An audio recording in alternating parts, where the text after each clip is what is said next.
Фокус ќе бидат плоштадот градски, жена парк во однос на чистењето. Фокус ќе биде кејот кој што ќе започнеме темелно да го чистиме од денес. Сакам да информирам исто така, како што ветив во предизборието, дека и Вардариште од 18 часот денеска се чисти површинскиот отпад.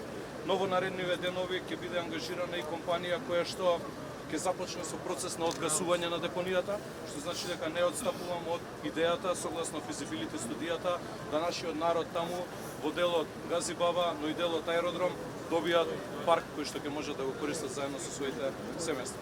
Со ова покажуваме дека стоиме цврсто на зборот и сето она што е наше предизборно ветување за кое што нашите сограѓани ни дале поддршка, ќе останеме доследни да го реализираме до крај заеднички. Сакам да се заблагодарам и на претседателот на владата кој што ни е силна поддршка и е тука денеска со нас, господинот Мицкоски. Секако дека ќе помогнат и владините институции, односно соодветните министерства, дополнително секаде каде што има потреба да се приклучи дополнителна механизација, што значи дека со заеднички сили, кога сме обединети, можеме и покажуваме дека работите можат да бидат поинакви и променети кон подобро. Дали имате прашање? Да, прекинат им се. Така, дали ќе земат плата од некој што уреда на работа? Единствена институција во моментов која што нема земено плата е јавното предпријатие Паркови зеленило и во наредната недела ќе дадам се од себе да земат плата. Што се однесува на Дрисла, нема земено плата. Исто работниците таму, јас се им се извинувам за тоа што некој не водел грижа, не водел сметка изминатиот период за нив, но успеавме да комунална хигиена префрли 11 милиони денари таму за да можат работниците да земат плата. Исто да го направиме со Паркови зеленило, но јас разговарав веќе со представници од синдикатот, ми треба простор, неколку дена, но ќе ги нормализираме и таму процесите. Градот е во сериозни долгови, предпријатијата се во сериозни долгови, но тоа дополнително ме мотивира и знам дека ќе го кренеме градот на здравјето. Тоа не се луѓе кои што останаа без работа. Јас не сакам да можеби погрешен впечаток се остави во јавноста. Тоа се луѓе за кои што сите ние скопјани плаќаме години на нас, но не оделе на работа, а земале плата. Услови кога во минатото се правеа драми пред одредени институции, дека се постапува, дека некои се бркаат, практично се правела замена. Јас градам систем. Во тој систем, секој што врши злоупотреба на институциите и на еден денар пари што ги плаќаат граѓаните на Скопје, ќе биде одстранет како што се одстрануваат тие. Тоа се лица кои што со месеци, некои од нив и години не оделе на работа, земале плата. Тоа се лица кои што имали решенија, но месеци наназад не оделе на работа. Овде имате денеска над 800 работници од јавните предпријатија, кои што ревносно изминатите години оделе на работа, но имале исти права за жал со некој друг кој што ги злоупотребувал институциите.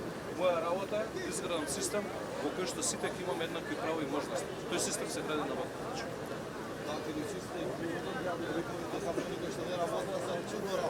И тоа сакам, благодарам на прашањето. Да. Дали ќе се кренат, ќе се засилат инспекцијските служби за неформални што џабе ќе Одлично прашање, можеби го испуштив тоа да го споменам. Сакам исто така да информирам јавноста дека во моментов околу 40 камиони на комуналната хигиена се во функција. Состојбата во понеделникот беше 16 камиони во функција. Изминативе денови имавме контакт и оставивме средба со дел од сервисерите кои што одбиваа во минатото да работат и да ги поправат и сервисираат возилата затоа што не биле примени ни на разговор околу долгот кој што го има јавното предпријатие и градот према нив. На нивна добра волја санирани се поголем дел од камионите, но во наредниот период, освен што ќе се потрудиме и верувам дека ќе имаме силна поддршка од претседателот на владата и владата, да обезбедиме нова механизација и останатите камиони каде што има можност да бидат ставени во функција, ќе бидат ставени во функција, затоа што не смееме да дозволиме повторно градот да западне во една состојба како што се наоѓаше изминативе неколку години.